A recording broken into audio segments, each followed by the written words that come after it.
Okay, whenever we're solving quadratic equations, it's best to always try and solve with using factoring first if possible, because factoring is going to be more time efficient. It's going to make things go faster for you. Okay, to solve this one right here with factoring, first thing I would do is move the 12 over to the left hand side. So I'm going to add 12 to both sides. Add 12 to both sides, which then gives me x squared plus 7x plus 12 is equal to 0. Next I want to take, since my leading coefficient is 1, I can automatically drop in and put an x here and here, because x times x makes x squared. Then I have to ask myself, what can I multiply to get 12 but add to get 7? Well, 1 and 12 doesn't work, 2 and 6 doesn't work, 3 and 4, yes, they work. So I'm going to put a plus 3 and a plus 4, which gives me x plus 3 equals 0, x plus 4 equals 0. Here, move the 3 to the right, x equals negative 3. Over here, move the 4 to the right, x equals negative 4. We have two solutions, x equals negative 3, x equals negative 4. We can't always factor our equations, so we have to have a way to solve these whenever we can't factor them. And that's where this lovely formula comes in, the quadratic formula. We have to first make sure our equation is in standard form. Standard form has ax squared plus bx plus c has to equal 0. Everything has to be on one side set equal to 0. Once we have done that, we go and collect all the pieces. And collecting the pieces and then plug them in our formula. The formula is easy to remember if you just remember Pop Goes the Weasel. You read it like this: x is equal to the opposite of b plus or minus the square root of b squared minus 4ac all over 2a. If you continually sing that every time you go through and plug the stuff in, it'll make the formula stick in your head better. So looking at how we actually use that with this exact same problem we just did, I'm going to go through here and first go and figure out what is my a, b, and c. A is the coefficient in front of your x squared term. My x squared term has no coefficient, so it's 1. In front of my x term, that's my b, so I get a 7. Then I have 12 would be my c. Next I go grab my formula, x is equal to, and as I put my formula down, I leave parentheses, empty parentheses, for everywhere there's an a, b, or c.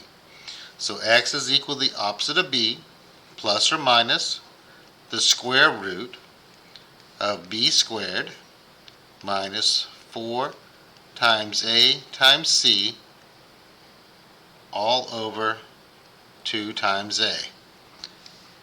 Now that I have my formula ready to plug the things in, I go in back and substitute in what's missing. My first blank was b. b is 7. My next blank is also b, so I put a 7. I need a, that's 1, and then a 12. And on the bottom I need a again, which is 1. At this point, it's a matter of doing some arithmetic just to clean things up. I have everything substituted in, all of my A, B's, and C's. Now I go and start with the inside and work my way out. So looking at this right here, this becomes a negative 7 plus or minus. Inside my radical, 7 times 7 is 49. And here I'm going to go ahead and multiply 4 times 12, which would be a minus 48 over 2.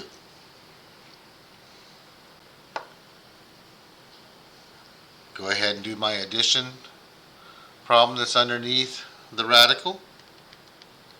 So negative 7 plus or minus the square root of 1 over 2,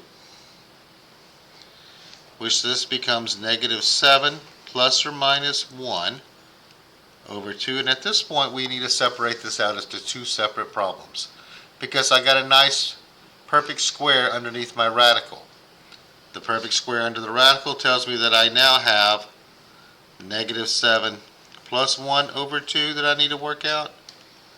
And then I also have negative 7 minus 1 over 2 that I need to work out. The top one, negative 7 plus 1, gives me negative 6 divided by 2, which is negative 3.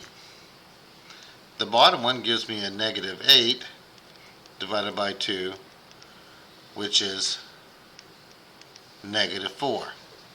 Negative 3 and negative 4 are the same answers we got when we solved using factoring. You can see the difference between these two, where factoring is a lot more efficient and goes faster. This one will get you the same answer and works every single time. So continuing, let's look at another example here. My next example here, I go and collect my ABCs. We always start with ABC because those are always easy as 1, 2, 3.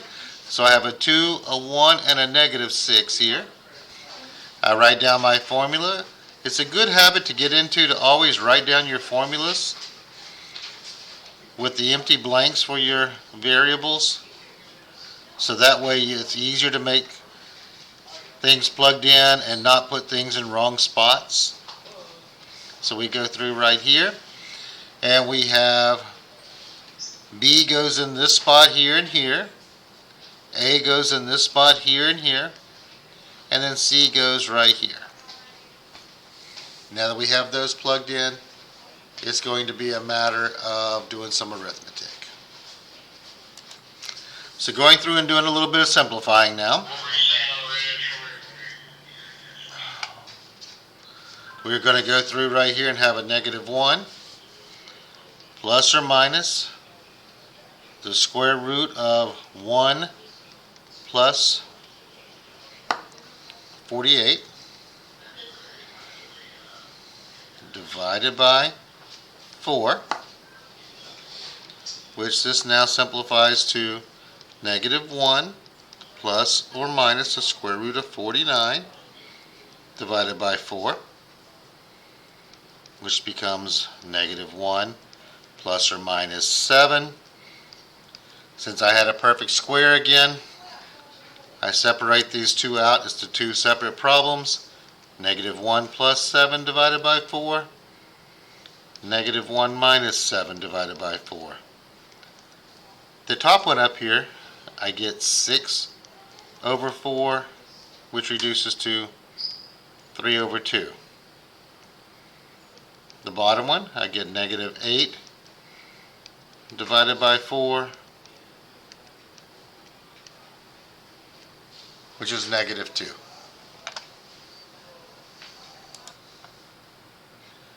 Alright, so the next one right here, collect the ABCs, so always start with that.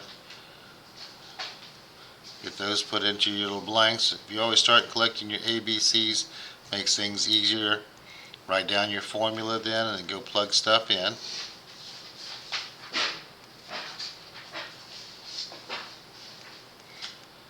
Get all the pieces here ready to go.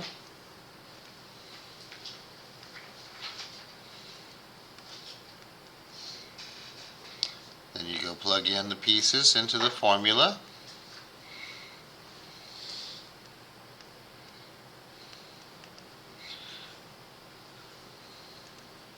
Do your arithmetic.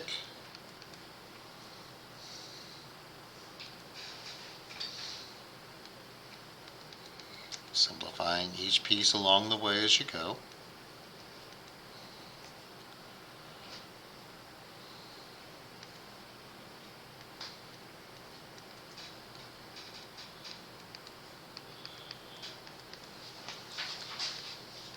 Be mindful as you're working these things to treat it like you're eating an elephant.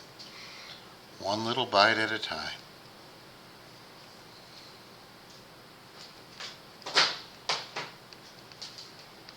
Because you don't want to bite off more than you can chew at any given time.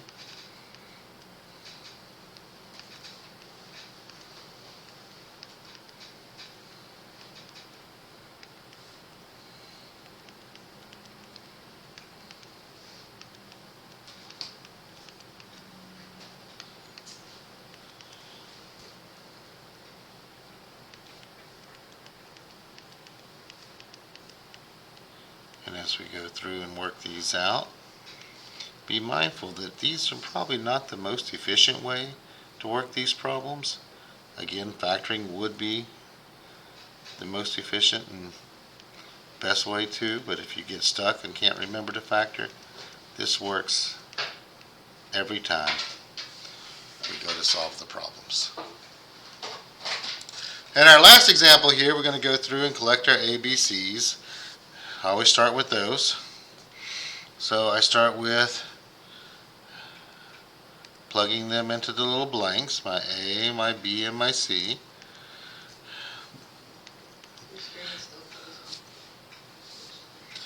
And I'm going to go through then with my formula. Plug each of these pieces in here, leaving empty blanks everywhere I need to plug in the A and the B and the C.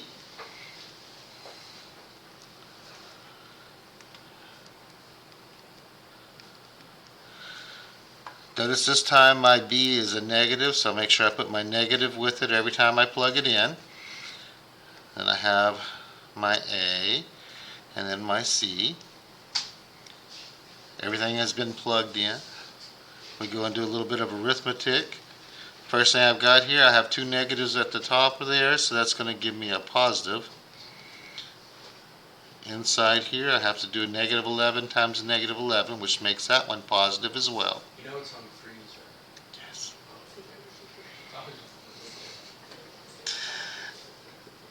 Next, I go through and I multiply this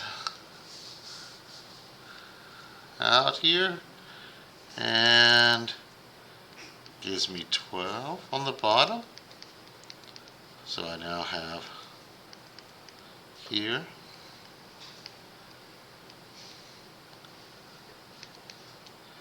we simplify our radical.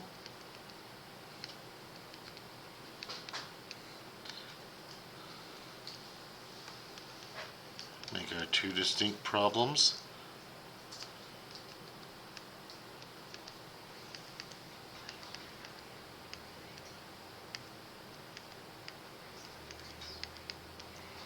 Simplify each of these.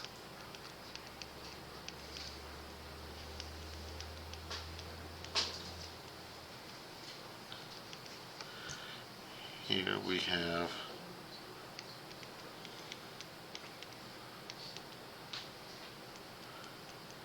and at this point we stick a fork in him because he is done solving equations using the quadratic formula. It's a good thing.